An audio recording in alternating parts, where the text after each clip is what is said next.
everybody! In this tutorial, I will be sharing how did I make the buttercream for this delicious chocolate cake that is low carb and no sugar. Remember that if you like this type of tutorial, you can subscribe to my channel and hit the bell so you can receive notifications about every time I post a video. For this recipe, I will be using 2 sticks of butter and they have to be at room temperature. Remember, this will cover a whole cake, so you're not going to be eating 2 sticks of butter in one sit. So this will cover the whole cake. This type of cake is perfect for those who are doing a keto type of diet. You want to cream the butter really well and then you're ready to add your dry ingredients. I am using Swerve sugar for this recipe. Swerve is a sugar replacement, so instead of sugar, you will use Swerve, and it's basically in the same amount you would use sugar. I am adding half a cup to start, but you can add between half a cup to 3/4 of a cup. So if you like more sugar, feel free to add it. If you like less sugar, stay with less. I feel that 3/4 is the best option, but some people like less sugar. Once you have the sugar sifted, you want to sift your cocoa powder, and I am using half a cup of cocoa powder.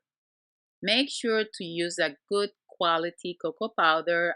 I am using Valrhona, but there are other ones that are really good quality, and it does make a difference when you're baking cakes. So quality is always important.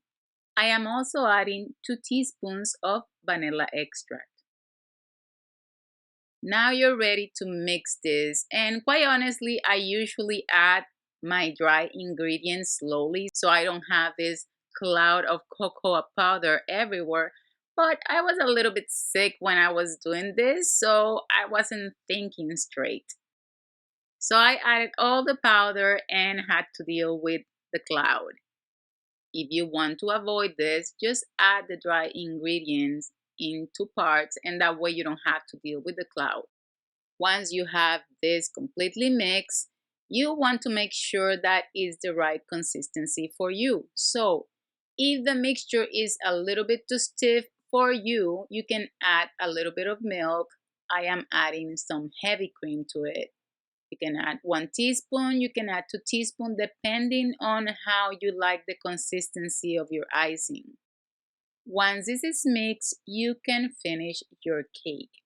Since this is a diet cake, I tend not to overdo it with the buttercream. I like to add a little buttercream just to make sure that I have some sugar because as everybody knows, cake needs a little bit of buttercream. This recipe will cover a 6-inch cake easily. If you need to cover a bigger cake, just double the amount.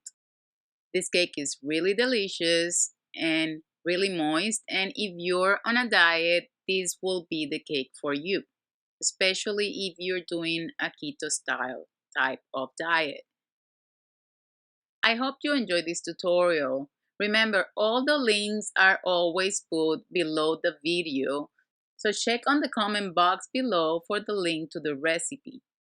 I hope you enjoyed this tutorial, and until next time, ta-ta!